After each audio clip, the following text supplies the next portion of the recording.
Hey guys, Fires51 here, and Sunday night, didn't have time to do the video on Saturday. Was busy testing out game systems and some games I bought, making sure they work. Because I want you guys to know whether or not the stuff worked. You know, even because I got a good price on it. You know, sometimes you get a dud, and then it's not a steal then. So I was busy with that, and then I had to go to a friend's party, her divorce party. So went to that, and then today I was going to go to the flea market, but it was raining. But the rain stopped, and then all of a sudden I went on a canoeing trip with some buddies of mine. So it's the end of the day today. I'm real tired. I'm gonna get some good sleep today or tonight. As you can see, I'm messing up my work because I lost a lot of sleep this week. A lot of shopping. So, but let's talk about what happened on Saturday. So we went to the flea market. We got there early. We got there an hour before they opened, which was I'm not going to say that's a good time to always show up on, but I think it's based on different types of flea markets. Because the one we went to, only like 3/4 of the people there showed up that early, and one of the main reasons why I want to show up early is just to be not just the people walking around buying stuff, but the people who actually work the booths inside the buildings who are resellers. Because I've heard stories that they go outside and they buy everybody's games for cheap when they find them for cheap, and then turn around and sell them in their own and sell them inside. But they do it before they open the doors for the indoor, because they can't really go shopping during the freaking business hours that they run their stalls. So, but I got a feeling that the one flea market I went to, they're not gonna have that problem. I saw the resellers there, and they were not the kind that worked that hard. At least the one guy I met. But even though it was pretty crappy outside, buying games wise, I only came across 64 outside, and they won at 35 for it. I already bought one for 10, but I just wanted to know for reference, how much he was asking for it. But he was asking 35 for it. That was his only console. He was an old guy. He was selling some random stuff there too, but I probably could have gotten down to 20, maybe $20, 25 for sure. But that was it outside. I mean, I didn't see anything else except for maybe sports games every now and then. So we went inside. I'm thinking that's probably the end of this. Nothing but resellers inside. You're not going to find deals inside. That's what I'm thinking. And I tell you what, I was wrong. Because one thing, you always got to look at every booth. Because, one booth I found a game in, they had nothing but old glassware stuff. But sure enough, on her little counter, she had a NES game there. In fact, it was, we'll do that right now. It was this one. She had this on, hope you can see that. It's the Mario Brothers Duck Hunt game. She had it there for to sell, and I asked, how much she want for it. She said $2, and I was like, I'll give you $1 for it. And I was firm on that. I didn't say that, but she said no. I was walking. I'm not gonna pay $2 for a Mario fucking Duck Hunt game, but I'll pay $1 for it. $1's pretty good deal. So yeah, that was a nice little pickup I got. And the second one I went to, or not second one, but the second pickup I got from a regular booth seller was this guy had a whole bunch of sports memorabilia and baseball cards and regular baseball. It's a whole bunch of basically your average teenager's dream who's not into games kind of thing. But I checked it out, see what they had there.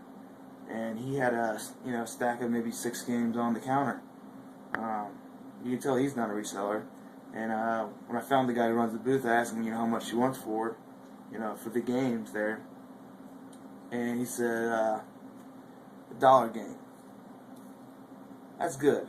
To me, $1 a game is great when it's above the NES level. Anything above, 16-bit and above, basically games for $1, that's a deal for me, especially if they're in good condition. So this is what I picked up. I picked up, this is Bugs Bunny's Lost in Time. It's for the PS1. It actually is in the game case itself, but the manual's missing. I picked that up for $1. I'm happy about that. I love cartoon games, and $1 for a PS1 game, yeah, that's good. So then we came up to the actual resellers. And one of the first reseller I actually came up to. You saw the booth outside. She had a good amount of games out there, and some were overpriced, I thought, so I just kind of skipped those. But then there was the actual section that was decently priced. $3 a game. $3 a game ain't too bad for NES and Super Nintendo and PlayStation 1 games. $3 ain't too bad, especially what game it is and what condition it's in. So I went through it and I found a couple games, and as I was taking them to the person who owns the booth, thinking it's a resale, I'm not going to be able to haggle with them, $3 is a pretty good price anyways. But when I went up there, she was looking at the games to see what the price was marked on them. And I told her, they weren't marked around the box. It said $3 a game. And she said, "You got 2 here?" I'm like, "Yeah." She's like, "I'll give you $5 for them." I'm like, it's a nice lady. I love old people, man. And they're sweet as hell, and they'll give you deals even when you don't ask for them. Especially the women. Every single time I've ever gotten a deal that I didn't ask for, it was always a little bit older woman who was really sweet. And, I don't know what it is. But I just have such good luck with, getting deals like that. It's only $1, but that means a lot to me. Give me an extra dollar on something I asked for. That's awesome. And I appreciate that. And that makes me want to go there next time and check out her booth and make sure, if I find a game there, I'll definitely, shop there more often. But this is what I picked up. I picked up Pitfall on the Genesis. You see that? And I'm really looking forward to this one.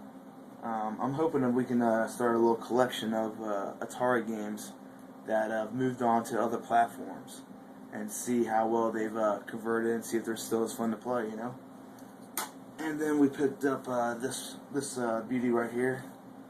This is Sonic Mega Collection Plus, and it's got Sonic 1, Sonic 2, Sonic 3, Sonic and Knuckles, Sonic 3D Blast, Sonic Spinball, and Dr. Robotnik's Mean Bean Machine. So basically we got the 7 Sega Genesis games for Sonic, and then 6 additional Sonic Game Gear game titles, all in one disc. So awesome. Let's see. It also says redesigned interface and extra bonus material. I'm kind of wondering what the extra bonus material is. The redesigned interface, it's on this is on PlayStation 2. So, of course, the interface is going to be a little bit different. But, I'm kind of interested in seeing how this works out. It's got the manual in there. The game looks like it's never been used, honestly. Awesome steal for $2.50. I would easily pay $3 for it, so I was happy about that. And then finally we had the last reseller that I went to and bought, and he had some way overpriced stuff, I'm telling you. I'm talking like Final Fantasy VII and the Greatest Hits collection, cases banged up, not in that great a condition, $40. He wants $40 for it. And I picked up mine for $10, and it's in great condition at a garage sale. And that just goes to show you, man, you can't just go to one type of just thrift stores only, or I'm only going to go to yard sales, or I'm only going to go to flea markets, or just Craigslist and eBay. You gotta get your hands in all of it.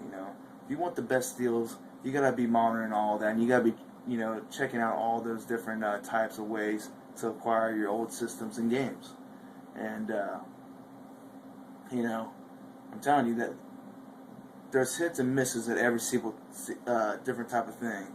But I'd say the garage sales are the best times, and thrift stores are probably obviously good, but even the flea markets, sometimes you get some really good deals and sometimes you don't.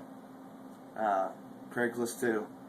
I'm not sure about eBay. eBay, I haven't done anything on eBay yet, so I can't tell you if I got anything good there yet. But let's get back to the reseller here.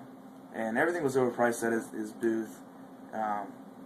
Even his stock games, the regular games that weren't individually priced, there's like the NES games were, I think he had them marked for like $12 a pop. And I'm like, what the fuck? All of them, except for like the sports games. But he did have a box of, I guess, games that he couldn't sell, and he didn't think it was worth it, so he put $3 on it. And you know what? I went in the box, and I pulled out some games. And these are the games I pulled out. I pulled out Bonkers. This game, I love. It's in really good condition. I got this game on Game Gear.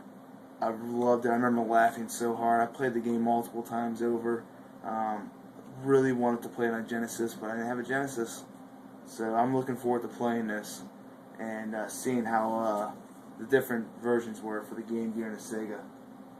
And then secondly, I picked up the Yo-Noid for for regular Nintendo. See that? It's in really good condition. But I remember playing this as a kid, renting it, and I sucked at it. I'm not gonna lie, but I think I'm gonna be better at it now that I'm older and a little bit better at playing games. So that's all we got from the first flea market, and I think I'm gonna end the video here because I know it's gonna run long on the second part here, and we're gonna talk about the second thrift store we went to, and also the thrift stores. I mean, the second. What's what I'm looking for here? The second flea market, and then the thrift stores we went to. So, second part